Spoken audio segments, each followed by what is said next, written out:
It started during second period. Rain smeared the windows and thunder mumbled in the distance. Miss Keller was at the whiteboard, half-heartedly going over formulas most of us weren't even pretending to care about. The room buzzed with fluorescent lights and the low hum of tired silence. Then every phone in the room vibrated, all at once, like a trap snapping shut. The smartboard glitched and blinked red. Everyone's screens lit up in unison. Emergency alert. Reverse evacuation order in effect. Exit the building immediately. Stay exposed. Do not hide. It didn't make sense. Reverse evacuation? People started murmuring, looking around. My stomach clenched. Something about the wording felt off. Then the PA system clicked on. But it wasn't the usual robotic voice. It was the principal, Mrs. Chalmers, and she sounded terrified. "This is not a drill," she said, voice trembling. "Do not follow the emergency alert. I repeat, do not leave your classrooms. Lock your doors. Stay away from the windows." The PA cut to static. Then the emergency alert repeated again, louder, distorted this time, like it was fighting to override her.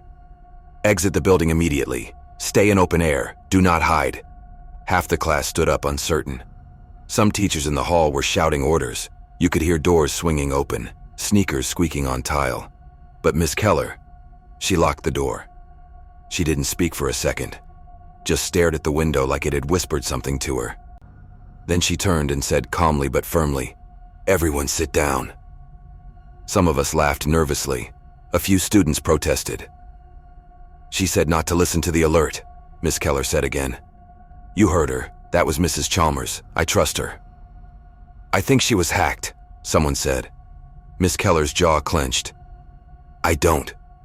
There was something in her voice that made us freeze. It wasn't panic. It was resolve. The kind of voice you only hear from someone who knows something they're not supposed to say. Most of us sat.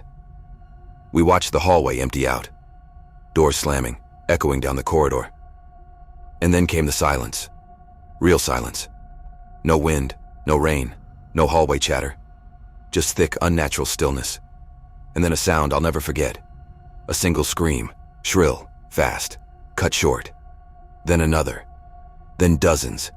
It sounded like it came from everywhere, like the school itself was crying out. Then came a noise so loud it shook the windows. A deep, bass-heavy hum, rising in pitch until it became almost alive. Someone in our class started sobbing. Another kid vomited into a trash can.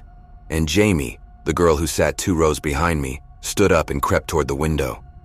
Miss Keller told her not to look, begged her. But Jamie looked. She stared for about 5 full seconds, then slowly backed away and sat down. She didn't say a word.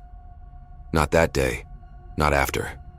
She just sat there, eyes wide, mouth slightly open, pale, sweating. The emergency alert repeated again, but this time it added something new. "Jason Reynolds, exit the building. Your presence is required." That's my name. Phones around the room began repeating it. Whispers crackled through speakers, mispronouncing it, dragging it out. "Jai, son, come outside." I felt something in my chest twist, like the words were burrowing into me. I threw my phone across the room. Miss Keller ordered us all to the back wall. She stood guard at the door, holding a metal pointer like a weapon. Her face was stone. Then we heard footsteps, not rushed, not scared, slow, wet, barefoot. The handle on the classroom door turned, then the lights went out, and the door began to shake. We all backed into the corner as the emergency alert tone blared one final time, and then stopped.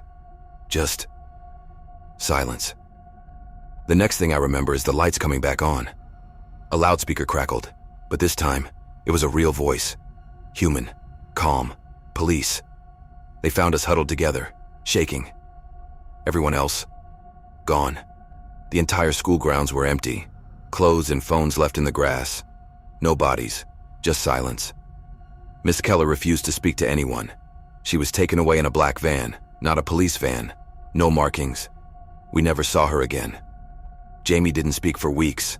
When she finally did, it was just one sentence. "There's another one coming." Now it's been months. We're in different schools. They said it was a gas leak, a prank, a group hallucination. But I know what I heard. I know what I almost believed. And last night I got a new alert on my phone. No one else got it. It just said, "Prepare for sequence 2. Remain visible." And I swear, I could hear Jamie humming through the speaker.